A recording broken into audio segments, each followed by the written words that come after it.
जय हिंद दोस्तों, आप सभी का स्वागत है एजुकेशन मैजिक के इस यूट्यूब चैनल पर। तो आज का जो हमारा टॉपिक है वो है चैप्टर 9। तो इसको हम लोग कंटिन्यू चैप्टर 1 से लेकर 8 तक जो है पढ़ चुके हैं और इसका क्वेश्चन आंसर को भी कर चुके हैं।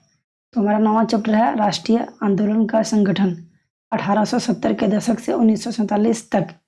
तो इसके पहले जो हम पढ़ चुके हैं तो 1870 के दशक से 1947 तक जो है इसके बारे में हम विस्तार से पढ़ेंगे। तो हम उम्मीद करते हैं कि आपको बेहतरीन तरीके से समझ में आएगी। नहीं आएगी तो आप हमें कमेंट करके पूछ सकते हैं, ठीक है। कोशिश करेंगे कि आपको अच्छे से समझ में आए। तो इस चैप्टर का शुरुआत करते हैं एक हम चित्र से। तो यह कैसा चित्र है? तो यह चित्र है भारत छोड़ो आंदोलन के दौरान प्रदर्शनकारियों पर आंसू गैस के गोले छोड़ती पुलिस। तो जब भारत छोड़ो आंदोलन जो हो रहा था उसमें जो प्रदर्शनकारी जो थे उस पर आंसू गैस के गोले छोड़ रही थी पुलिस, तो उसी का चित्र है, ठीक है। तो चलिए शुरू करते हैं। तो पिछले अध्यायों में हम निम्नलिखित का अध्ययन कर चुके हैं। भारतीय भू क्षेत्र पर अंग्रेजों का कब्जा और रियासतों का अधिग्रहण हम पढ़ चुके हैं। नए कानूनों और प्रशासकीय संस्थाओं की शुरुआत को हम पढ़ चुके हैं, ठीक है। संस्थाओं की शुरुआत, किसानों और आदिवासियों की जिंदगी में किस तरह से बदलाव हुआ उसके बारे में पढ़ चुके हैं। 19वीं सदी में आए शैक्षणिक बदलाव के बारे में पढ़ चुके हैं। महिलाओं की स्थिति में जो है क्या उससे संबंधित जो वाद विवाद है उसके बारे में पढ़ चुके हैं कि उनकी स्थिति जो किस तरह उससे कैसी है, किस तरह थी। जातीय व्यवस्था को जो चुनौतियां थी उसके बारे में पढ़ चुके हैं। सामाजिक एवं धार्मिक सुधार के बारे में पढ़ चुके हैं। 1857 का विद्रोह और उसके बाद की जो स्थिति है उसके बारे में हम पढ़ चुके हैं। और है हस्तकलाओं का पतन और उद्योगों का विकास किस प्रकार से हुआ इसके बारे में हम पढ़ चुके हैं। तो इन मुद्दों के बारे में आपने जो कुछ भी पढ़ा उसके आधार पर क्या आपको ऐसा लगता है कि भारत के लोग ब्रिटिश शासन से असंतुष्ट थे? तो यदि हाँ तो विभिन्न समूह और वर्ग क्यों असंतुष्ट थे? तो यह एक क्वेश्चन है। तो अगर आपने इन सभी टॉपिकों को हमारे साथ पढ़ा है तो इसका आंसर आप अच्छे से दे सकते हैं। तो हम ये आपके ऊपर छोड़ते हैं कि आप इसके जो कुछ शॉर्ट में आंसर कमेंट कीजिएगा या फिर आप हमें लिख के उसको बता सकते हैं, ठीक है। तो चलिए आगे बढ़ते हैं, शुरुआत करते हैं चैप्टर का। तो चैप्टर का शुरुआत होता है राष्ट्रवाद का उदय। तो उपरोक्त बदलावों ने लोगों को एक अहम सवाल के बारे में सोचने के लिए विवश कर दिया। यह देश क्या है और किसके लिए है, ठीक है। यह देश क्या है और किसके लिए है, इसका जवाब धीरे धीरे इस रूप में सामने आया। तो भारत का मतलब है यहाँ की जनता, ठीक है। भारत का मतलब है यहाँ की जनता। भारत यहाँ रहने वाले किसी भी वर्ग, रंग, जाति, पंथ, भाषा या जेंडर वाले तमाम लोगों का घर है। यह है भारत। यह देश और इसके सारे संसाधन और इसकी सारी व्यवस्था उन सभी के लिए है। यहाँ जो है वर्ग, रंग, जाति, पंथ, भाषा या लिंग के आधार पर भेदभाव नहीं है दोस्तों। तो उनके लिए है भारत। इस जवाब के साथ ये एहसास भी सामने आया कि अंग्रेज भारत के संसाधनों व यहाँ के लोगों की जिंदगी पर कब्जा जमाए हुए हैं और जब तक यह नियंत्रण खत्म नहीं होता भारत यहाँ के लोगों का भारतीयों का नहीं हो सकता। तो जब अंग्रेज थे तो यहाँ काले गोरे का भेदभाव होता था, रंग का, जाति इत्यादि बहुत सारे भेदभाव होते थे। तो यही सब जो है कुछ पॉइंट्स के बारे में आज हम पढ़ने वाले हैं। तो चलिए आगे हम जैसे जैसे बढ़ते जाएंगे हमारा कॉन्सेप्ट क्लियर होता जाएगा। पुनः सार्वजनिक सभा, नाम को गौर से देखिए, ठीक है। पुनः सार्वजनिक जो सभा है इसको नाम को गौर से देखिए। सार्वजनिक का मतलब होता है हम लोगों का या सबके लिए, ठीक है। सार्वजनिक का जो मतलब होता है वो होता है सब लोगों का या सबके लिए। सर्व यानी होता है सभी, जनिक मीन्स होता है लोगों का। हालांकि इनमें से बहुत सारे संगठन देश के खास हिस्सों में काम कर रहे थे, लेकिन वे अपने लक्ष्य को भारत के सभी लोगों का लक्ष्य बताते थे। उनके मुताबिक उनके लक्ष्य किसी खास इलाके, समुदाय या वर्ग के लक्ष्य नहीं थे। वे इस सोच के साथ काम कर रहे थे कि लोग संप्रभु हों। संप्रभुता एक आधुनिक विचार और राष्ट्रवाद का बुनियादी तत्व होता है। ये संगठन इस धारणा से चलते थे कि भारतीय जनता को अपने मामलों के बारे में फैसले लेने की आज़ादी होनी चाहिए, ठीक है। तो एक बार फिर से इसको हम पढ़ते हैं। तो जैसे कि पूर्णांग सार्वजनिक सभा, इसका नाम जो हम जब गौर से देखते हैं तो सार्वजनिक का अर्थ होता है सब लोगों का या सबके लिए, ठीक है। सर्व मीन्स होता है सभी, और जनिक मीन्स होता है लोगों का। यानी जो है बहुत सारे संगठन देश के खास हिस्सों में काम कर रहे थे, लेकिन वे अपने लक्ष्य को भारत के सभी लोगों का लक्ष्य बताते थे। उनके मुताबिक उनके लक्ष्य किसी खास इलाके, समुदाय या वर्ग के लक्ष्य नहीं थे। वे इस सोच के साथ काम कर रहे थे कि लोग संप्रभु हों, ठीक है। यानी एक आधुनिक विचार और राष्ट्रवादी का बुनियाद तत्व होता है संप्रभु। और यह जो है संगठन इस धारणा से चलते थे कि भारतीय जनता को अपने मामलों के बारे में फैसले लेने की आज़ादी होनी चाहिए। 1870 और 1880 के दशकों में ब्रिटिश शासन के प्रति असंतोष और ज़्यादा गहरा हुआ, ठीक है। 1878 में आर्म्स एक्ट पारित किया गया, जिसके जरिए भारतीयों द्वारा अपने पास हथियार रखने का अधिकार छीन लिया गया। तो जब 1878 में आर्म्स एक्ट जब पारित हुआ तो उसके जरिए जो है भारतीय द्वारा अपने पास हथियार रखने का अधिकार जो छीन लिया। उसी साल वर्नाक्यूलर प्रेस एक्ट भी पारित किया गया, जिससे सरकार की आलोचना करने वालों को चुप कराया जा सके। यानी आप सरकार के खिलाफ कुछ नहीं आलोचना कर सकते, ना कुछ बोल सकते। इस कानून में प्रावधान था कि अगर किसी अखबार में कोई आपत्तिजनक चीज छपती है तो सरकार उसकी प्रिंटिंग प्रेस सहित सारी संपत्ति को जब्त कर रह सकती है, ठीक है। यानी आप सरकार के खिलाफ जो है कुछ नहीं बोल सकते। जिस प्रकार अभी जो है ऐसा तो नहीं बोलना चाहिए, नहीं हम कह सकते हैं, अभी तो उतना नहीं है। इस प्रकार से अभी भारत की मीडिया की स्थिति हो चुकी है, तो ये जो बहुत ही खराब स्थिति में है, ऐसा नहीं होना चाहिए। किसी भी जो सरकार की आलोचना करना मीडिया का कर्तव्य होता है, भारत का चौथा स्तंभ है, लेकिन इस प्रकार से इसका जो है मतलब इस प्रकार से भारतीय मीडिया गिर चुकी है कि क्या कह सकते हैं। खैर छोड़िए, आगे बढ़ते हैं हम अपने हिस्ट्री के चैप्टर में। तो 1883 में सरकार ने एल्बर्ट बिल लागू करने का प्रयास किया। इसको लेकर काफ़ी हंगामा हुआ। इस विधेयक में प्रावधान किया गया था कि भारतीय न्यायाधीश भी ब्रिटिश या यूरोपीय व्यक्तियों पर मुकदमे चला सकते हैं, ठीक है। तो ये जो एल्बर्ट बिल था, इसमें था कि भारतीय न्यायाधीश भी ब्रिटिश या यूरोपीय व्यक्तियों पर मुकदमा चला सकते हैं, ताकि भारत में काम करने वाले अंग्रेज और भारतीय न्यायाधीशों के बीच समानता स्थापित की जा सके। जब अंग्रेजों के विरोध की वजह से सरकार ने यह विधेयक वापस ले लिया तो भारतीयों ने इस बात का काफ़ी विरोध किया। इस घटना से भारत में अंग्रेजों के असली रवैये का पता चलता था। तो अंग्रेज भले दिखते थे कुछ, मतलब नहीं होता था कि हाथी का दांत दिखाने के लिए कुछ और है और खाने के लिए कुछ और है, उसी प्रकार से है। अंग्रेज तो इस प्रकार से मतलब बिहेव करते थे कि लगता था कि वो भारत के लोगों के ऊपर जो है उपकार कर रहे हैं, बहुत ही मतलब बहुत ही ज़्यादा उसके प्रति जो गहरा जो संवेदना इस प्रकार से खाली दिखावा करते थे, बाकी ऐसा कुछ था नहीं।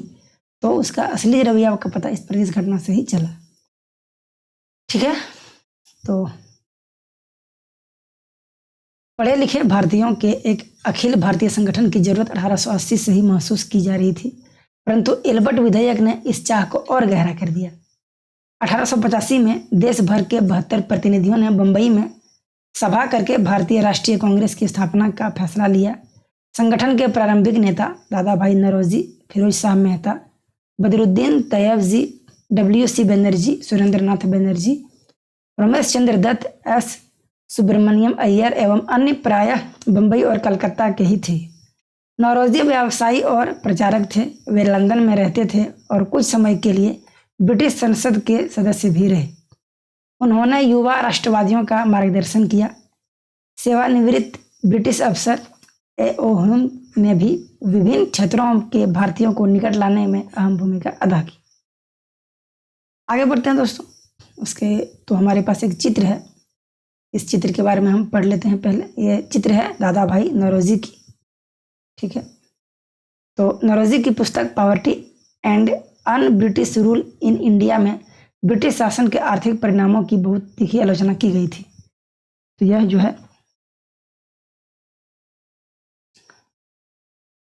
दादा भाई नौरोजी का चित्र है।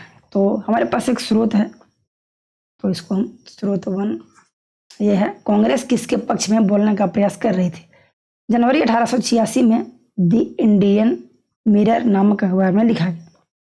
बम्बई में आयोजित प्रथम राष्ट्रीय कांग्रेस हमारे देश की भावी संसद का केंद्रक है और यह हमारे देशवासियों के लिए अकल्पनीय रूप से लाभकारी परिणामों को जन्म देगी। बदरुद्दीन तैयबजी ने 1887 में अध्यक्ष की हैसियत से कांग्रेस को संबोधित करते हुए कहा था, यह कांग्रेस भारत के किसी एक वर्ग या समुदाय के प्रतिनिधियों से मिलकर नहीं बनी, बल्कि यह भारत के सभी समुदायों की संस्था है। तो इस प्रकार की जो है पक्ष रखते थे। ठीक है। उभरता हुआ राष्ट्र, अगला हमारा जो है पॉइंट है वो है उभरता हुआ राष्ट्र। अक्सर कहा जाता है कि अपने पहले 20 सालों में कांग्रेस अपने उद्देश्य और तरीकों के लिहाज से मध्यम मार्गी पार्टी थी। इस दौरान कांग्रेस ने सरकार और शासन में भारतीयों को और ज़्यादा जगह जो है दिए जाने के लिए आवाज़ उठाई। कांग्रेस का आग्रह था कि विधान परिषदों में भारतीयों को जगह दी जाए, परिषदों को ज़्यादा अधिकार दिए जाएं और जिन प्रांतों में परिषदें नहीं है वहां उनका गठन किया जाए।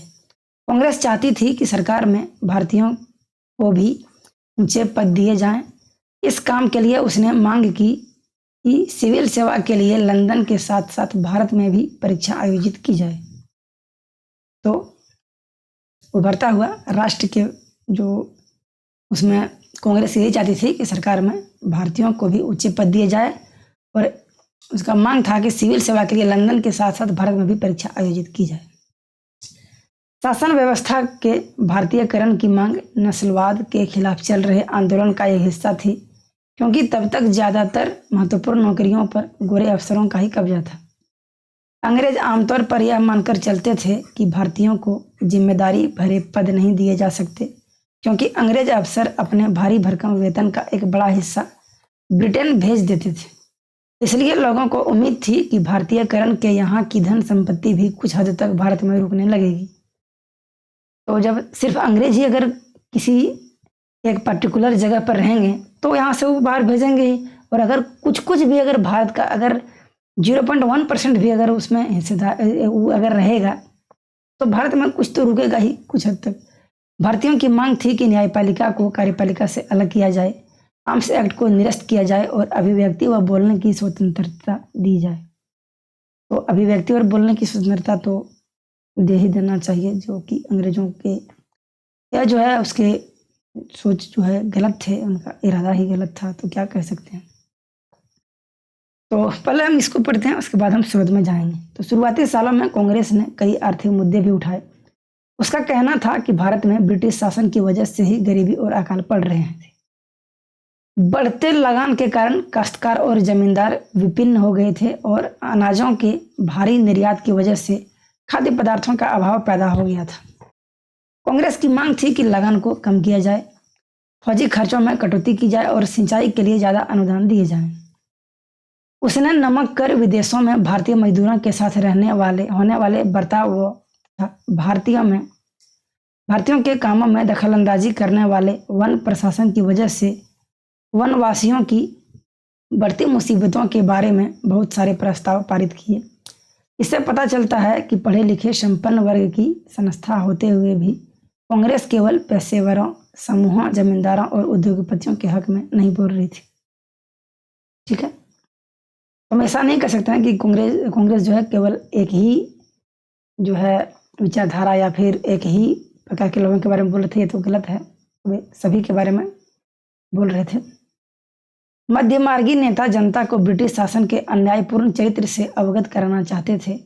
उन्होंने अखबार निकाले, लेख लिखे और यह साबित करने का प्रयास किया कि ब्रिटिश शासन देश को आर्थिक तबाही की ओर ले जा रहा है। उन्होंने अपने भाषणों में ब्रिटिश शासन की निंदा की और जनमत निर्माण के लिए देश के विभिन्न भागों में से अपने प्रतिनिधि भेजे। लेकिन मध्यमार्गियों को यह भी लगता था कि अंग्रेज स्वतंत्रता व न्याय के आदर्शों का सम्मान करते हैं, इसीलिए वे भारतीयों की न्यायसंगत मांगों को स्वीकार कर लेंगे। लिहाजा कांग्रेस का मानना था कि सरकार को भारतीयों की भावना से अवगत कराया जाना चाहिए। तो अब हम पढ़ते हैं हमारा जो स्रोत है वो स्रोत 2। अभी हम देखें कि किस प्रकार से जो है कांग्रेस अपना जो है पक्ष रख रही थी और क्या उससे उम्मीद थी अंग्रेजों से, और क्या जो है सोचते थे कि ये हो सकता है। तो स्रोत 2 है सोने की चाह, डीन डेनशो वाचा नामक एक मध्यमार्गी नेता ने 1887 में नौरोजी को संबोधित करते हुए लिखा था, आजकल फिरोज शाह अपने निजी कामों में बहुत ज़्यादा व्यस्त हैं। वे लोग पहले ही काफ़ी अमीर हैं। तेलंग साहब भी व्यस्त रहते हैं। मुझे समझ में नहीं आता, अगर सभी लोग सोने की चाह में इतने व्यस्त रहेंगे तो देश की प्रगति कैसे हो सकती है। ठीक है, आगे बढ़ते हैं। स्वतंत्रता हमारा जन्मसिद्ध अधिकार है।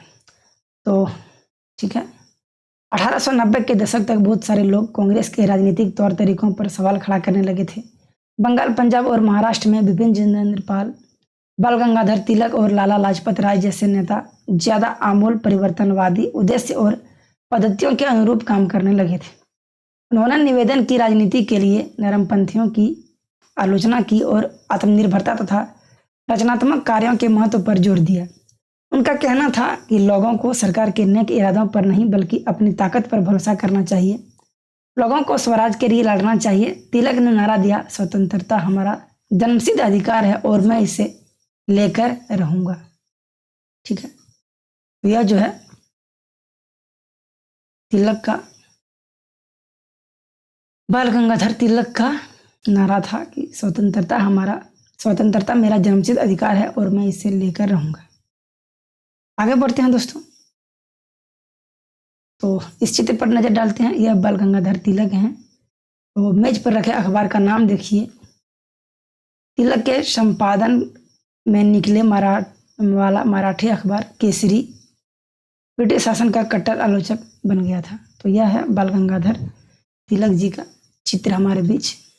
ठीक है, आगे बढ़ते हैं। 1905 में वायसराय कर्जन ने बंगाल का विभाजन कर दिया। उस वक्त बंगाल ब्रिटिश भारत का सबसे बड़ा प्रांत था। ठीक है, तो 1905 में वायसराय कर्जन ने बंगाल का विभाजन कर दिया और उस वक्त जो है बंगाल ब्रिटिश भारत का सबसे बड़ा प्रांत था। बिहार और उड़ीसा के कुछ भाग भी उस समय बंगाल का हिस्सा थे। अंग्रेजों का कहना था कि प्रशासकीय सुविधा को ध्यान में रखते हुए बंगाल का बंटवारा करना जरूरी था, परंतु इस प्रशासकीय सुविधा का मतलब क्या था, इससे किसको सुविधा मिलने वाली थी? जाहिर है इसका ताल्लुक अंग्रेज अफसरों और व्यापारियों के फायदे से था। लेकिन सरकार ने गैर बंगाली इलाकों को अलग करने की बजाय उसके पूर्वी भागों को अलग करके असम में मिला दिया। पूर्वी बंगाल को अलग करने के पीछे अंग्रेजों का मुख्य उद्देश्य ये रहा होगा कि बंगाली राजनेताओं के प्रभाव पर अंकुश लगाया जाए और बंगाली जनता को बांट दिया जाए। बंगाल के विभाजन से देश भर में गुस्से की लहर फैल गई। मध्यमार्गी और आमूल परिवर्तनवादी कांग्रेस के सभी धड़ों ने इसका विरोध किया। विशाल जनसभाओं का आयोजन किया गया और जुलूस निकाले गए। जन प्रतिरोध के नए नए रास्ते ढूंढे गए। इससे जो संघर्ष उपजा उसे स्वदेशी आंदोलनों के नाम से जाना जाता है। यह आंदोलन बंगाल में सबसे ताकतवर था, परंतु अन्य इलाकों में भी इसकी भारी अनुगूंज सुनाई दी। उदाहरण के लिए आंध्र के डेल्टा इलाकों में इसे वंदे मातरम आंदोलन के नाम से जाना जाता था। तो यह था बंगाल विभाजन के बारे में कुछ पॉइंट्स। यह हमारा एक चित्र है। स्वदेशी आंदोलन के दौरान हजारों लोग जुलूस में शामिल होने लगे। यह चित्र है, चित्र 4 है। ठीक है, आगे बढ़ते हैं। आगे हमारा है स्वदेशी आंदोलन ने ब्रिटिश शासन का विरोध किया और स्वयं सहायता, स्वदेशी उद्यमों, राष्ट्रीय शिक्षा और भारतीय भाषा के उपयोग को बढ़ावा दिया। स्वराज के लिए आमूल परिवर्तनवादी ने जनता को लामबंद करने और ब्रिटिश संस्थानों व वस्तुओं के बहिष्कार पर जोर दिया। कुछ लोग ब्रिटिश शासन को उखाड़ फेंकने के लिए क्रांतिकारी हिंसा के समर्थक थे। तो ये था कुछ जो है, कुछ लोग ब्रिटिश के संस्थानों और वस्तुओं के बहिष्कार पर जोर दिया, तो कुछ लोग ब्रिटिश शासन को उखाड़ के फेंकने के लिए क्रांतिकारी हिंसा के समर्थक थे। 20वीं शताब्दी के प्रारंभिक दशकों में कई दूसरी महत्वपूर्ण घटनाएं भी घटी। 1906 में मुसलमान जमींदारों और नवाबों के एक समूह ने ढाका में ऑल इंडिया मुस्लिम लीग का गठन किया। लीग ने बंगाल विभाजन का समर्थन किया। लीग की मांग थी कि मुसलमानों के लिए अलग निर्वाचिका की व्यवस्था की जाए। 1909 में सरकार ने यह मांग मान ली। अब परिषदों की कुछ सीटें मुसलमान उम्मीदवारों के लिए आरक्षित कर दी गई, जिन्हें मुस्लिम मतदाताओं द्वारा ही चुनकर भेजा जाना था। इससे राजनेताओं में अपने धार्मिक समुदाय के लोगों को अपना राजनीतिक समर्थक बनाने का लालच पैदा हो गया। ठीक है, आगे बढ़ते हैं। 1907 में कांग्रेस टूट गई। मध्यमार्गी धड़ा बहिष्कार की राजनीति के विरुद्ध था। इन लोगों का मानना था कि इसके लिए बल प्रयोग की आवश्यकता होती है, जो कि सही नहीं है। संगठन टूटने के बाद कांग्रेस पर मध्यमार्गी का दबदबा बन गया, जबकि तिलक के अनुयायी बाहर से काम करने लगे। दिसंबर 1915 में दोनों खेमों में एक बार फिर एकता स्थापित हुई। अगले साल कांग्रेस और मुस्लिम लीग के बीच ऐतिहासिक लखनऊ समझौते पर दस्तखत हुए और दोनों संगठनों ने देश में प्रतिनिधिक सरकार के गठन के लिए मिलकर काम करने का फैसला लिया। यह एक चित्र है दोस्तों, चित्र 5। लाला लाजपत राय। लाला लाजपत राय पंजाब के जाने माने राष्ट्रवादियों में से थे। वह याचिका और निवेदनों की राजनीति का विरोध करने वाले आमूल परिवर्तनवादी के एक प्रमुख नेता थे। वह आर्य समाज के भी सक्रिय सदस्य थे। तो ये थे लाला लाजपत राय। आगे बढ़ते हैं। अगला पॉइंट है हमारा जन राष्ट्रवाद का उदय। ठीक है, तो जन राष्ट्रवाद का उदय 1919 के बाद अंग्रेजों के खिलाफ चल रहा संघर्ष धीरे धीरे एक जन आंदोलन में तब्दील होने लगा। किसान, आदिवासी, विद्यार्थी और महिलाएं बड़ी संख्या में इस आंदोलन से जुड़ते गए। कई बार औद्योगिक मजदूरों ने भी आंदोलन में योगदान दिया। 20 के दशक से कुछ खास व्यावसायिक समूह भी कांग्रेस की को सक्रिय समर्थन देने में लगे थे। ऐसा क्यों हुआ? पहले विश्व युद्ध ने भारत की आर्थिक और राजनीतिक स्थिति बदल दी थी। इस युद्ध की वजह से ब्रिटिश भारत सरकार के रक्षा व्यय में भारी इजाफा हुआ था। इस खर्चे को निकालने के लिए सरकार ने निजी आय और व्यावसायिक मुनाफे पर कर बढ़ा दिया था। सैनिक व्यय में इजाफे तथा युद्धक आपूर्ति की वजह से जरूरी कीमतों की चीज़ों में भारी उछाल आया और आम लोगों की जिंदगी मुश्किल होती गई। दूसरी ओर व्यावसायिक समूह युद्ध से बेहिसाब मुनाफा कमा रहे थे, जैसा कि आप अध्याय 7 में देख चुके हैं। तो अगर आप चैप्टर 7 पढ़े हैं तो जरूर से जरूर आपको समझ में आएगी। इस युद्ध में औद्योगिक वस्तुओं, जूट के बोरे, कपड़े, पटरियां की मांग बढ़ा दी और अन्य देशों से भारत आने वाली आयात में कमी ला दी थी। इस तरह युद्ध के दौरान भारतीय उद्योगों का विस्तार हुआ और भारतीय व्यावसायिक समूह विकास के लिए और अधिक अवसरों की मांग करने लगे। युद्ध ने अंग्रेजों को अपनी सेना बढ़ाने के लिए विवश किया। एक विदेशी युद्ध की खातिर गांवों में सिपाहियों की भर्ती के लिए दबाव डाला जाने लगा। बहुत सारे सिपाहियों को दूसरे देशों में युद्ध के मोर्चों पर भेज दिया गया। इनमें से बहुत सारे सिपाही युद्ध के बाद यह समझदारी लेकर लौटे कि साम्राज्यवादी शक्तियां एशिया और अफ्रीका के लोगों का किस तरह से शोषण कर रही है। फलस्वरूप ये लोग भी भारत में औपनिवेशिक शासन का विरोध करने लगे। इसके अलावा 1917 में रूस में क्रांति हुई। इस घटना के चलते किसानों और मजदूरों के संघर्षों का समाचार तथा समाजवादी विचार बड़े पैमानों पर फैलने लगे थे, जिससे भारतीय राष्ट्रवादियों को नई प्रेरणा मिलने लगी। तो ये थे अभी तक के कुछ हमारे पॉइंट्स। तो उम्मीद करते हैं कि यहाँ तक आपको अच्छे से समझ में आ गई होगी। आगे बढ़ते हैं। आगे हम देखते हैं एक धमाकेदार हमारा एंट्री होता है हमारे देश में। उनका नाम है महात्मा गांधी। ठीक है, महात्मा गांधी का आगमन। इन्हीं हालात में, तो इनके बारे में पढ़ते हैं। इन्हीं हालात में महात्मा गांधी एक जन नेता के रूप में सामने आए। गांधी जी 46 वर्ष की उम्र में 1915 में दक्षिण अफ्रीका से भारत लौटे थे। वे वहां पर नस्ल भेदी पाबंदियों के खिलाफ अहिंसक आंदोलन चला रहे थे और अंतर्राष्ट्रीय स्तर पर उनकी अच्छी मान्यता थी और लोग उनका आदर करते थे। दक्षिण अफ्रीकी आंदोलनों की वजह से उन्हें हिंदू, मुसलमान, पारसी और ईसाई, गुजराती, तमिल और उत्तर भारतीय, उच्च वर्गीय व्यापारी, वकील और मजदूर सब तरह के भारतीयों से मिलने जुलने का मौका मिल चुका था। महात्मा गांधी ने पहले साल पूरे भारत का दौरा किया। इस दौरान वे यहाँ के लोगों, उनकी ज़रूरतों और हालात को समझने में लगे रहे। उनके शुरुआती प्रयास चंपारण, खेड़ा और अहमदाबाद के स्थानीय आंदोलनों के रूप में सामने आए। इन आंदोलनों के माध्यम से उनका राजेंद्र प्रसाद और वल्लभ भाई पटेल से परिचय हुआ। 1918 में अहमदाबाद में उन्होंने मिल मजदूरों की हड़ताल का सफलतापूर्वक नेतृत्व किया। तो महात्मा गांधी की धमाकेदार एंट्री हो चुकी है भारत में, और वह जो है साउथ अफ्रीका से जो है अच्छी तरह से उनका पकड़ था, राजनीतिक के बारे में थोड़ा बहुत जो है अच्छी जो है पहुंच थी उनकी, लोग उनको आदर करते थे, उनकी बातों को भी मानते थे। आगे बढ़ते हैं।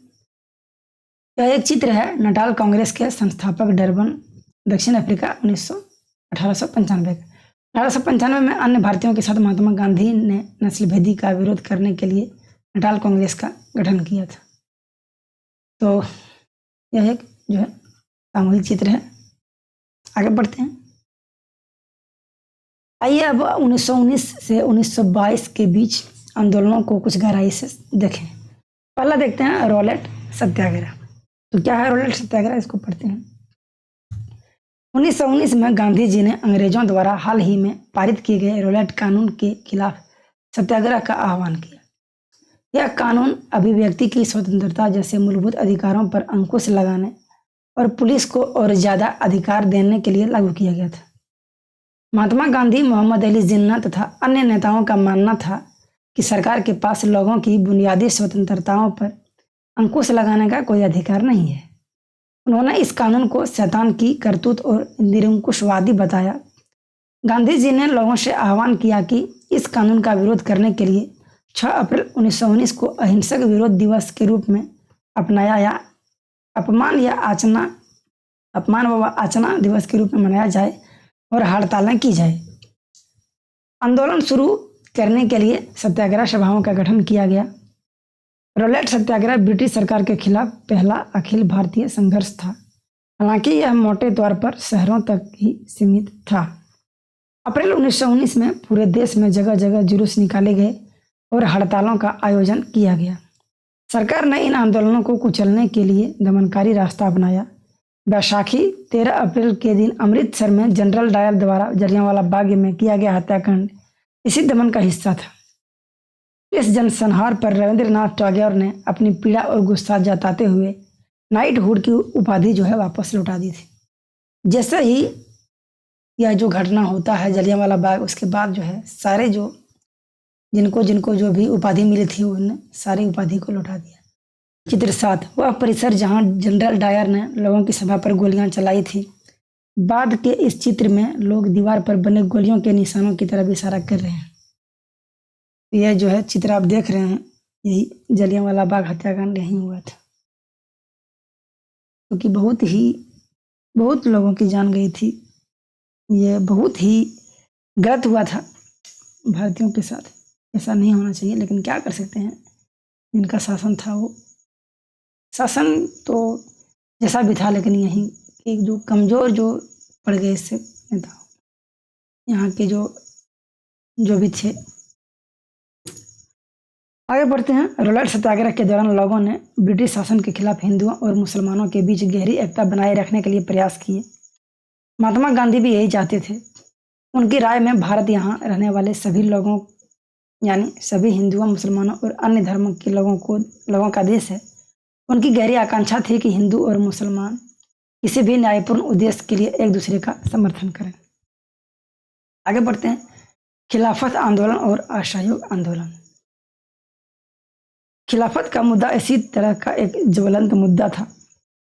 1920 में अंग्रेजों ने तुर्की के सुल्तान यानी खलीफा पर बहुत सख्त संधि थोप दी थी।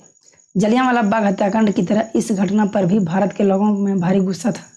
भारतीय मुसलमान यह भी चाहते थे कि पुराने ओटोमन साम्राज्य में स्थित पवित्र मुस्लिम स्थानों पर खलीफा का नियंत्रण बना रहना चाहिए।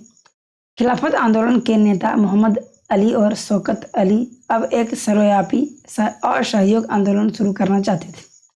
गांधी जी ने उनके आह्वान का समर्थन किया और कांग्रेस से आग्रह किया कि वह पंजाब में हुए अत्याचारों, जलियांवाला बाग हत्याकांड और खिलाफत के मामले में हुए अत्याचार के विरुद्ध मिलकर अभियान चलाएं और स्वराज की मांग करें।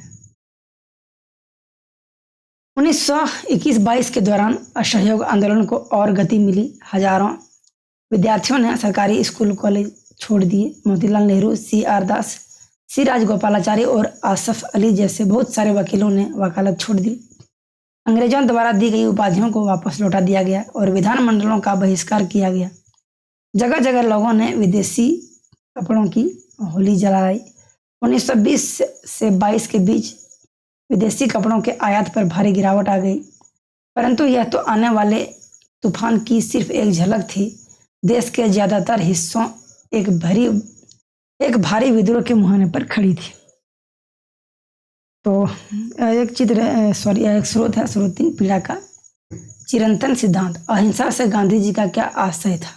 अहिंसा किसी संघर्ष का आधार कैसे बन सकती थी? इस बारे में गांधी जी यह कहना था, उनका क्या कहना था, देखते हैं। प्रतिफल की मामूली सी भी इच्छा किए बिना लगातार अच्छे काम करते जाने से अहिंसा का जन्म होता है। यही अहिंसा का सबसे अमूल्य सबक है। दक्षिण अफ्रीका में मैंने अन्याय और अत्याचार को रोकने के उद्देश्य से पीड़ा के अनंत सिद्धांत को सीख लिया है। इसका सकारात्मक आशय अहिंसा से है। इसके लिए आपको किसी भी व्यक्ति के हाथों खुशी खुशी पीड़ा सहने के लिए तैयार रहना चाहिए और आप किसी के प्रति दुर्भावना नहीं रखेंगे, यहाँ तक कि आपके साथ बुरा करने वालों के साथ भी नहीं। मार्च 12, 1938, महात्मा गांधी। आगे बढ़ते हैं, लोगों की पहलकदमी। ठीक है, तो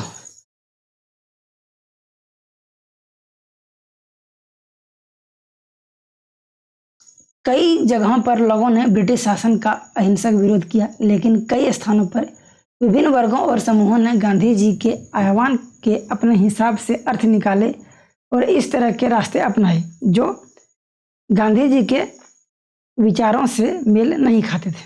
ठीक है, सभी जगह लोगों ने अपने आंदोलनों को स्थानीय मुद्दों के साथ जोड़कर आगे बढ़ाया। आइए ऐसे कुछ उदाहरणों पर विचार करें।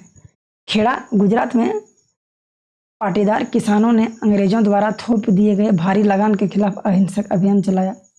तटीय आंध्र प्रदेश और तमिलनाडु के भीतरी भागों में शराब की दुकानों की घेरेबंदी की गई। आंध्र प्रदेश के गुंटूर जिले में आदिवासी और गरीब किसानों ने बहुत सारे वन सत्याग्रह किए। इन सत्याग्रहों में कई बार वे चराई शुल्क अदा किए बिना भी अपने जानवरों को जंगल में छोड़ देते थे। इनका विरोध इसलिए था क्योंकि औपनिवेशिक सरकार ने वन संसाधनों पर उनके अधिकारों को बहुत सीमित कर दिया था। उन्हें यकीन था कि गांधी जी उन पर लगे कर कम करा देंगे और वन कानूनों को खत्म करा देंगे। बहुत सारे वन गांवों में किसानों ने स्वराज का ऐलान कर दिया क्योंकि उन्हें उम्मीद थी कि गांधी राज जल्द ही स्थापित होने वाला है। तो धीरे धीरे जो है परिवर्तन आएगा, इसी प्रकार से इसमें जो है उम्मीद थी। सिंध, मौजूदा पाकिस्तान में मुस्लिम व्यापारी और किसान खिलाफत के आह्वान पर बहुत उत्साहित थे। बंगाल में भी खिलाफत असहयोग के गठबंधन ने जबरदस्त सांप्रदायिक एकता को जन्म दिया और राष्ट्रीय आंदोलन को नई ताकत प्रदान की। पंजाब में सिखों के अकाली आंदोलन ने अंग्रेजों की सहायता से गुरुद्वारों में जमे बैठे भ्रष्ट महंतों को हटाने के लिए आंदोलन चलाया। यह आंदोलन असहयोग आंदोलन से काफी घनिष्ठ रूप से जुड़ा हुआ दिखाई देता था। असम में गांधी महाराज की जय के नारे लगाते हुए चाय बागान मजदूरों ने अपनी तनख्वाह में इजाफे की मांग शुरू कर दी। सॉरी दोस्तों, कुछ वर्ड जो है जीभ जो है फिसल जाता है, तो थोड़ा सा ध्यान रखिएगा। उन्होंने अंग्रेजी स्वामित्व वाले बागानों की नौकरी छोड़ दी। उनका कहना था कि गांधी जी भी यही चाहते हैं। उस दौर के बहुत सारे असमिया वैष्णव गीतों में कृष्ण की जगह गांधी राज का यशगान किया जाने लगा था। जनता के महात्मा, इन उदाहरणों के आधार पर हम देख सकते हैं कि कई जगह लोग गांधी जी को एक तरह का मसीहा, एक ऐसा व्यक्ति मानने लगे थे जो उन्हें मुसीबतों और गरीबी से छुटकारा दिला सकता है। गांधी जी वर्गीय टकरावों की बजाय वर्गीय एकता के समर्थक थे, परंतु किसानों को लगता था कि गांधी जी जमींदारों के खिलाफ उनके संघर्ष में मदद देंगे। खेतिहर मजदूरों को यकीन था कि गांधी जी उन्हें जमीन दिला देंगे। कई बार आम लोगों ने खुद अपनी उपलब्धियों के लिए भी गांधी जी को श्रेय दिया। उदाहरण के लिए एक शक्तिशाली आंदोलन के बाद संयुक्त प्रांत वर्तमान उत्तर प्रदेश स्थित प्रतापगढ़ के किसानों ने पट्टेदारों की गैर कानूनी बेदखल को रुकवाने में सफलता पा ली थी, परंतु उन्हें लगता था कि यह सफलता उन्हें गांधी जी की वजह से मिली है। कई बार गांधी जी का नाम लेकर आदिवासियों और किसानों ने ऐसी कार्रवाइयों भी की जो गांधीवादी आदर्शों के अनुरूप नहीं थी। एक चित्र है, चित्र 8, महात्मा गांधी की जनता से उपजी एक छवि। जनता से उपजी छवियों में भी महात्मा गांधी को अक्सर एक देवी शक्ति के रूप में दिखाया जा रहा था। इस तस्वीर में वह कृष्ण के सारथी बने हैं, मार्गदर्शन कर रहे हैं। वह अंग्रेजों के खिलाफ युद्ध में अन्य राष्ट्रवादी नेताओं की मार्गदर्शन कर रहे हैं। ठीक है, यह है चित्र 8। आगे बढ़ते हैं। स्रोत 4 है दोस्तों। वही थे जिन्होंने प्रतापगढ़ में बेदखली रुकवाई थी। इलाहाबाद जिले में किसान आंदोलन पर सीआईडी द्वारा तैयार की गई जनवरी 1921 की रिपोर्ट का एक अंश इस प्रकार था। दूर दराज के गांव में भी गांधी जी के नाम का सिक्का जितना चलने लगा है, उसे देखकर अचंभ होता है। किसी को भी पता नहीं कि वह कौन है और क्या है, फिर भी सबने मान लिया कि वे जो कहते हैं वह सही है और उनका जो आदेश है वह पूरा होना चाहिए। वह एक महात्मा या साधु, एक पंडित, इलाहाबाद के एक ब्राह्मण, यहाँ तक कि वे एक देवता हैं। उनके नाम की असली ताकत का अंदाजा इस बात से लगाया जा सकता है कि प्रतापगढ़ के लोग मानते हैं कि उन्होंने ही बेदखली रुकवाई थी। आमतौर पर गांधी जी के लोग सरकार का विरोधी नहीं मानते, बल्कि केवल जमींदारों का विरोधी मानते हैं। हम गांधी जी और सरकार के पक्ष में हैं।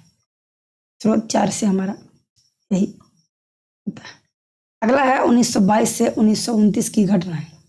महात्मा गांधी हिंसक आंदोलनों के विरुद्ध थे। इसी कारण फरवरी 1922 में जब किसानों की एक भीड़ ने चौरी चौरा पुलिस थाने पर हमला कर उसे जला दिया, तो गांधी जी ने अचानक असहयोग आंदोलन वापस ले लिया। उस दिन 22 पुलिस वाले मारे गए थे। किसान इसलिए बेकाबू हो गए थे क्योंकि पुलिस ने उनके शांतिपूर्ण जुलूस पर गोली चला दी थी। असहयोग आंदोलन खत्म होते ही गांधी जी के अनुयायी ग्रामीण इलाकों में रचनात्मक कार्य शुरू करने पर जोर देने लगे। चित्तरंजन दास और मोतीलाल नेहरू जैसे अन्य नेताओं की दलील थी कि पार्टी को परिषद चुनाव में हिस्सा लेना चाहिए और परिषदों के माध्यम से सरकारी नीतियों को प्रभावित करना चाहिए। 20 के दशक के मध्य में गांवों के किए गए व्यापक सामाजिक कार्यों की बदौलत गांधीवादियों को अपना जनाधार फैलाने में काफ़ी मदद मिली। 1930 में शुरू किए गए सविनय अवज्ञा आंदोलन के लिए यह जनाधार काफ़ी उपयोगी साबित हुआ। भारतीय कम्युनिस्ट पार्टी और हिंदुओं के संगठन राष्ट्रीय स्वयंसेवक संघ RSS जिसे कहते हैं, उनकी स्थापना 20 के दशक के मध्य की 2 महत्वपूर्ण घटनाएं थी। भारत के भविष्य को लेकर इन पार्टियों की सोच में गहरा फर्क रहा है। अपने अध्यापकों की सहायता से उनके विचारों के बारे में पता लगाएं। उसी दौरान क्रांतिकारी राष्ट्रवादी भगत सिंह भी सक्रिय थे। इस दशक के आखिर में कांग्रेस ने पूर्ण स्वराज का प्रस्ताव पारित किया। जवाहरलाल नेहरू की अध्यक्षता में 1929 में पारित किए गए इस प्रस्ताव के आधार पर 26 जनवरी 1930 को पूरे देश में स्वतंत्रता दिवस मनाया गया। यह चित्र 9 है चित्तरंजन दास का, जो स्वतंत्रता आंदोलन में चित्तरंजन दास का एक मुख्य नेता थे। वह पूर्वी बंगाल में वकील थे। असहयोग आंदोलन में वह काफी सक्रिय रहे। आगे बढ़ते हैं। यह एक चित्र है साइमन कमीशन का विरोध करते आंदोलनकारी। तो साइमन गो बैक 1927 में इंग्लैंड में बैठी ब्रिटिश सरकार ने लॉर्ड साइमन की अगुवाई में एक आयोग भारत भेजा। इस आयोग को भारत के राजनीतिक भविष्य का फैसला करना था। इस आयोग में कई भारतीय प्रतिनिधि नहीं था। इस फैसले की वजह से भारत में भारी असंतोष पैदा हुआ। सभी राजनीतिक संगठनों ने भी आयोग को बहिष्कार का फैसला लिया। जब कमीशन के सदस्य भारत पहुंचे तो प्रदर्शनकारियों के साथ उनका स्वागत किया गया। प्रदर्शनकारियों का नारा था साइमन वापस जाओ। ठीक है, साइमन गो बैक। बाहरी कानूनों को सुनाने के लिए धमाके की जरूरत होती है, इनकलाब जिंदाबाद। तो यह एक भगत सिंह है, उनका चित्र है। भगत सिंह, चंद्रशेखर आजाद, सुखदेव और उनके जैसे अन्य क्रांतिकारी राष्ट्रवादी औपनिवेशिक शासन तथा अमीर शोषक वर्गों से लड़ने के लिए मजदूरों और किसानों की क्रांति चाहते थे। इस काम को पूरा करने के लिए उन्होंने 1928 में दिल्ली स्थित फिरोज शाह कोटला में Hindustan socialist republication association HRSA की स्थापना की थी। 17 दिसंबर 1928 को 17 दिसंबर 1928 को भगत सिंह, चंद्रशेखर आजाद और राजगुरु ने लाला लाजपत राय पर लाठी चार्ज करने वाले सैंडर्स नामक पुलिस अफसर की हत्या की थी। इसी लाठीचार्ज के कारण लाला लाजपत राय की मृत्यु हो गई थी। अपने साथी राष्ट्रवादी बीके दत्त के साथ भगत सिंह ने 8 अप्रैल 1929 को केंद्रीय विधान परिषद में बम फेंका था। क्रांतिकारियों ने अपने पर्चे में कहा था कि उनका मकसद किसी की जान लेना नहीं बल्कि बाहरों को सुनाना है तथा विदेशी सरकार को उसके द्वारा किए जा रहे भयानक शोषण को से अवगत कराना है। भगत सिंह, सुखदेव और राजगुरु को 23 मार्च 1931 को फांसी पर चढ़ा दिया गया। उस समय भगत सिंह की आयु मात्र 23 साल की थी।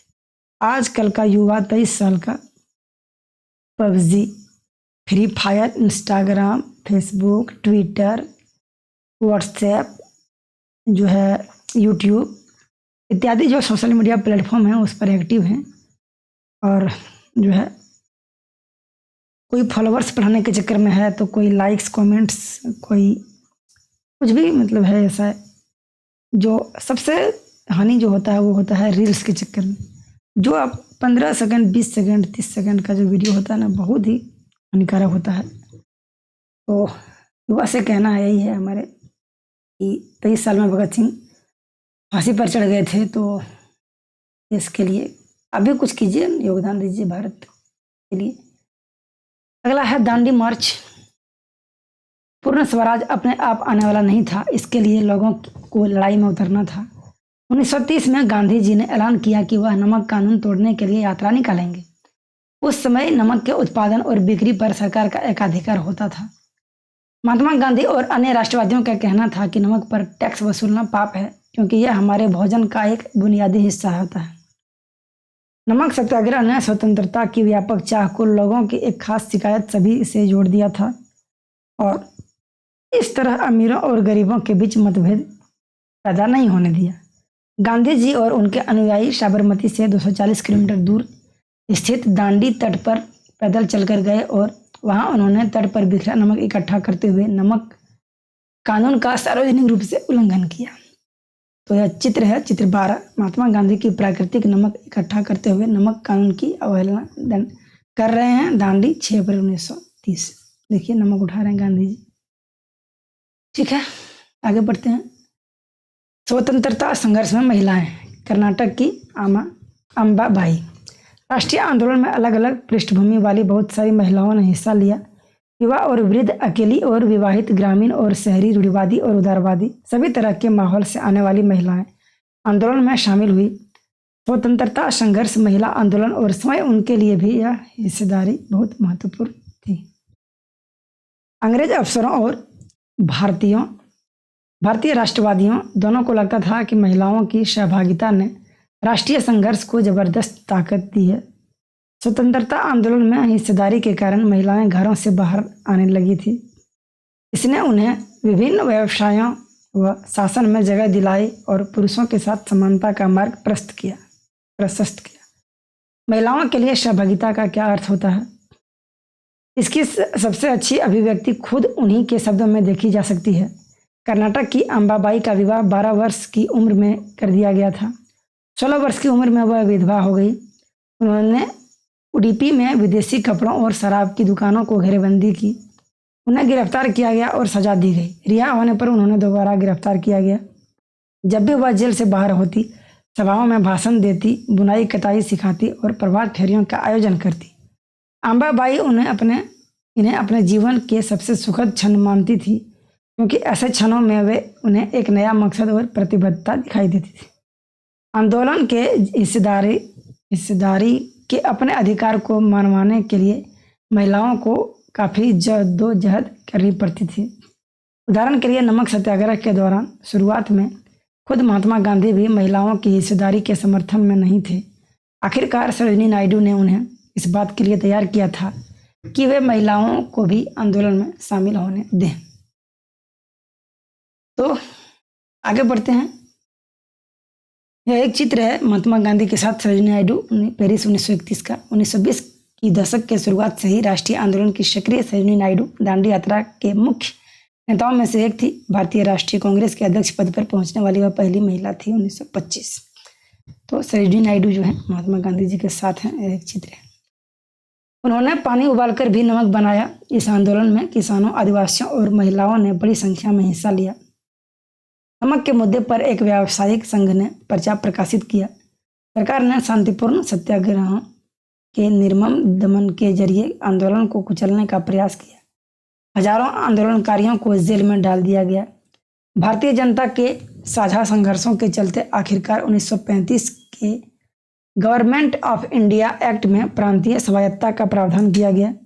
सरकार ने ऐलान किया कि 1937 में प्रांतीय विधायिकाओं के लिए चुनाव कराए जाएंगे। इन चुनावों के परिणाम आने पर 11 में से 7 प्रांतों में कांग्रेस की सरकार बनी। प्रांतीय स्तर पर 2 साल से कांग्रेसी शासन के बाद सितंबर 1939 में दूसरा विश्व युद्ध छिड़ गया। हिटलर के प्रति आलोचनात्मक रवैये के कारण कांग्रेस के नेता ब्रिटेन के युद्ध प्रयासों में मदद देने को तैयार थे। इसके बदले में वे चाहते थे कि युद्ध के बाद भारत को स्वतंत्र कर दिया जाए। अंग्रेजों ने यह बात नहीं मानी। कांग्रेसी सरकारों ने विरोध में इस्तीफा दे दिया। आगे बढ़ते हैं। एक स्रोत 5 है। वीर लखन नायक को फांसी दे दी गई। 30 के दशक में नवरंगपुर कांग्रेस उड़ीसा के अध्यक्ष बाजी मोहम्मद लिखते हैं, 25 अगस्त 1942 को 19 लोग नवरंगपुर स्थित परंदी में हुई पुलिस फायरिंग में मौके पर ही मारे गए। बहुत सारे लोग बाद में घावों के कारण मर गए। 300 से ज़्यादा घायल हुए। 1000 से ज़्यादा को कोरापुट जिले के जेल में डाल दिया गया। कई को गोली मार दी गई, फांसी पर लटका दिया गया। वीर लखन नायक अंग्रेजों की अवहेलना करने वाले विख्यात जनजातीय नेता को भी फांसी पर लटका दिया गया। बाजी हमें बताते हैं कि लखन नायक अपनी फांसी के बारे में चिंतित नहीं थे, बल्कि उन्हें केवल इस बात का दुख था कि वे स्वतंत्रता का प्रभात नहीं देख पाएंगे। बाजी मोहम्मद ने राष्ट्रीय संघर्ष में शामिल होने के लिए 20,000 लोगों को लामबंद किया था। उन्होंने कई बार सत्याग्रह किया। उन्होंने दूसरे विश्व युद्ध के खिलाफ हुए विरोध और भारत छोड़ो आंदोलन में हिस्सा लिया तथा कई बार लंबे समय तक जेल में रहे। आगे बढ़ते हैं। यह एक चित्र है भारत छोड़ो आंदोलन 1942 का अगस्त का। प्रदर्शनकारी हर जगह पुलिस से लोहा ले रहे थे।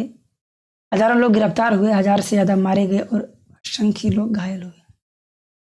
भारत छोड़ो और उसके बाद तो हम भारत छोड़ो तक पहुंच चुके हैं और आखिर तक हम लोगों पहुंच चुके हैं। महात्मा गांधी ने दूसरे विश्व युद्ध के बाद अंग्रेजों के खिलाफ आंदोलन का नया चरण शुरू किया। उन्होंने अंग्रेज को चेतावनी दी कि वे फौरन भारत छोड़ दें। गांधी जी ने भारतीय जनता से आह्वान किया कि करो या मरो के सिद्धांत पर चलते हुए अंग्रेजों के विरुद्ध अहिंसक ढंग से संघर्ष करें। गांधी जी और अन्य नेताओं को फौरन जेल में डाल दिया गया। इसके बावजूद यह आंदोलन फैलता गया। किसान और युवा इस आंदोलन में बड़ी संख्या में शामिल हुए। विद्यार्थी अपनी पढ़ाई लिखाई छोड़कर आंदोलन में कूद पड़े। देश भर में संचार तथा राजसत्ता के प्रतीकों पर हमला हुए। बहुत सारे इलाकों में लोगों ने अपनी सरकार का गठन कर लिया। सबसे पहले अंग्रेजों ने बर्बर दमन का रास्ता अपनाया। 1943 के अंत तक 90,000 से ज़्यादा लोग गिरफ्तार कर लिए गए थे और लगभग 1,000 लोग पुलिस की गोली से मारे गए थे। बहुत सारे इलाकों में हवाई जहाज़ों से भी भीड़ पर गोलियां बरसाने के आदेश दिए गए, परंतु आखिरकार इस विद्रोह ने ब्रिटिश राज को घुटने टेकने के लिए मजबूर कर दिया गया। स्वतंत्रता और विभाजन की ओर 1940 में मुस्लिम लीग ने देश के पश्चिमोत्तर तथा पूर्वी क्षेत्रों में मुसलमानों के लिए स्वतंत्र राज्यों की मांग करते हुए एक प्रस्ताव पारित किया। इस प्रस्ताव में विभाजन या पाकिस्तान का जिक्र नहीं था। मुस्लिम लीग ने उपमहाद्वीप के मुसलमानों के लिए स्वायत्त व्यवस्था की मांग क्यों की थी? 1930 के दशक के आखिर सालों में से लीग मुसलमानों और हिंदुओं को अलग अलग राष्ट्र मानने लगी थी। इस विचार तक पहुंचने में 20 और 30 के दशकों में हिंदुओं और मुसलमानों के कुछ संगठनों के बीच हुए तनावों का भी हाथ रहा होगा। 1937 के प्रांतीय चुनाव संभवतः इससे भी ज़्यादा बड़ा कारण रहे। इन चुनावों ने मुस्लिम लीग को इस बात का यकीन दिला दिया था कि यहाँ मुसलमान अल्पसंख्यक हैं और किसी भी लोकतांत्रिक संरचना में उन्हें हमेशा गौण भूमिका निभानी पड़ेगी। लीग की यह भी भय था कि संभव है कि मुसलमानों का प्रतिनिधित्व ही न मिल पाए। 1937 में मुस्लिम लीग संयुक्त प्रांत में कांग्रेस के साथ मिलकर सरकार बनाना चाहती थी, परंतु कांग्रेस ने इस प्रस्ताव को स्वीकार नहीं किया, जिससे फासला और बढ़ गया। एक चित्र है, चित्र 16, मौलाना आजाद तथा कांग्रेस कार्यकारी समिति के अन्य सदस्य वगैरह 1942। मौलाना आजाद का जन्म मक्का में हुआ तथा उनके पिता बंगाली और माँ अरब मुल्की थी। बहुत सारी भाषाओं के जानकार आजाद इस्लाम के विद्वान और वहादते दीन यानी सभी धर्मों की बुनियादी एकता के हिमायती थी। गांधीवादी आंदोलनों में हमेशा सक्रिय रहने वाले और हिंदू मुस्लिम एकता के पक्के हिमायती थी। उन्होंने जिन्ना के 2 राष्ट्रीय सिद्धांत का विरोध किया था। चित्र 17 है, गांधी जिन्ना वार्ता से पहले गांधी जी के साथ बात करते चक्रवर्ती राजगोपालाचारी 1944। वे वृद्ध राष्ट्रवादी और दक्षिण में नमक सत्याग्रह के नेता सी राजगोपालाचारी 1946 में बनी अंतरिम सरकार के सदस्य थे और स्वतंत्र भारत के पहले भारतीय गवर्नर जनरल रहे। उन्हें लोग राजा जी के नाम से जानते थे। चित्र 18 है, सरदार वल्लभ भाई पटेल ने 1945 से 47 के दौरान आज़ादी के लिए चली वार्ताओं में एक अहम भूमिका की थी। पटेल नादियाड गुजरात के एक गरीब किसान व्यवसायी परिवार से थे। 1918 के बाद स्वतंत्रता आंदोलन की अगली कतार में रहने वाले पटेल 1931 में कांग्रेस के अध्यक्ष भी रहे। चित्र 19 है, महात्मा गांधी के साथ मोहम्मद अली जिन्ना, सितंबर 1944। 1920 तक हिंदू मुस्लिम एकता के समर्थन में सक्रिय रहे जिन्ना ने लखनऊ समझौता करवाने में एक अहम भूमिका अदा की थी। 1934 के बाद उन्होंने मुस्लिम लीग को पुनर्जीवित किया और अंत में वे पाकिस्तान की स्थापना के सबसे मुख्य प्रवक्ताओं की कतार में जा पहुंचे। चित्र 20, जवाहरलाल नेहरू कांग्रेस के बंबई अधिवेशन से पहले महात्मा गांधी से बात कर रहे हैं, जुलाई 1946। गांधी जी के शिष्य, कांग्रेस समाजवादी और अंतर्राष्ट्रीय विचार रखने वाले नेहरू राष्ट्रीय आंदोलन तथा स्वतंत्रता भारत की आर्थिक एवं राजनीतिक व्यवस्था के प्रमुख शिल्पियों में से थे। आगे बढ़ते हैं।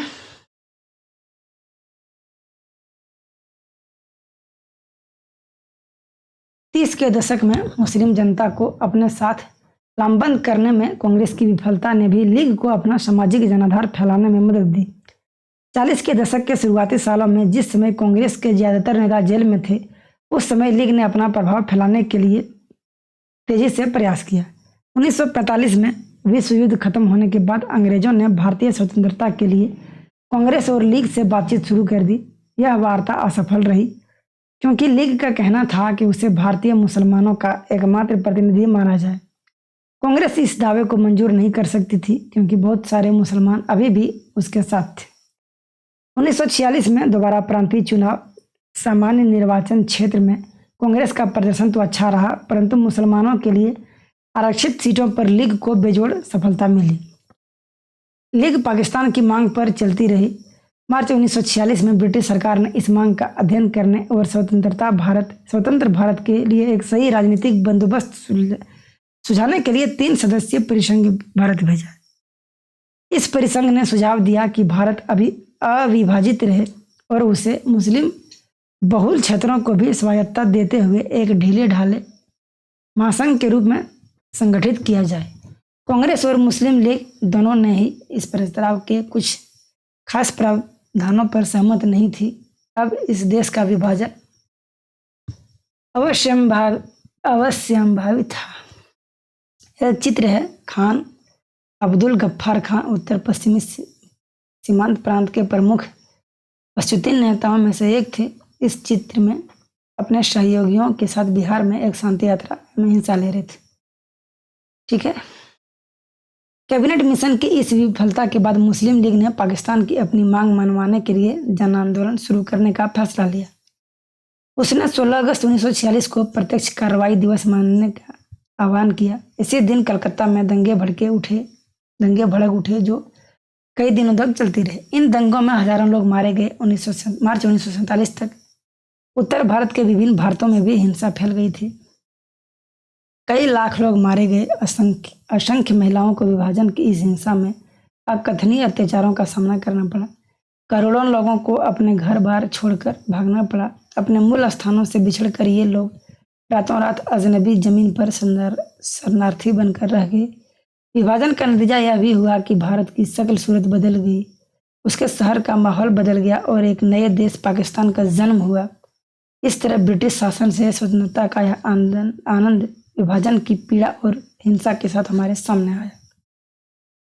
यह चित्र है चित्र 22। हिंसाग्रस्त पंजाब से आए शरणार्थी आश्रय और भोजन की तलाश में दिल्ली में इकट्ठा हो रहे हैं। तो ये था अन्यत्र अफ्रीका में राष्ट्रवाद घाना का उदाहरण। 19वीं सदी के आखिर और 20वीं सदी की शुरुआत में बहुत सारे अफ्रीकी और एशियाई देशों में राष्ट्रवाद का उदय हुआ। इनमें से बहुत सारे देशों में राष्ट्रवाद का उदय स्वतंत्रता के उपनिवेशवाद विरोधी संघर्षों के तहत हुआ था। अफ्रीका में औपनिवेशिक शासन तानाशाही जैसा था। विदेशी शासकों के प्रतिनिधि के रूप में केवल मुखियाओं को ही शासन चलाने की छूट दी जाती थी, या फिर अफ्रीकियों के बारे में केवल गोरे प्रतिनिधियों वाली सभाएं कानून बनाती थी। कम से कम दूसरे विश्व युद्ध के बाद तक अफ्रीकियों के पास निर्णय लेने या प्रतिनिधित्व की ताकत नहीं थी। स्थानीय भूस्वामियों या किसानों से जमीन का जबरन अधिग्रहण, करों में वृद्धि और खराब कार्य परिस्थितियों की वजह से बहुत सारे अफ्रीकी आंदोलन शुरू हुए। 1957 में घाना स्वतंत्रता पाने वाला उप सहारा अफ्रीका का पहला देश बना। इससे पहले उसे गोल्ड कोस्ट के नाम से जाना जाता था। यहाँ स्वतंत्रता आंदोलन का नेतृत्व कुआमे नक्रुमा की कन्वेंशन पीपुल्स पार्टी कर रही थी। घाना की जनता ने स्वतंत्रता के लिए हड़ताल, बहिष्कार और जन आंदोलनों का रास्ता अपनाया था। 1951 में कन्वेंशन पीपुल्स पार्टी को चुनावों में जबरदस्त सफलता मिली थी।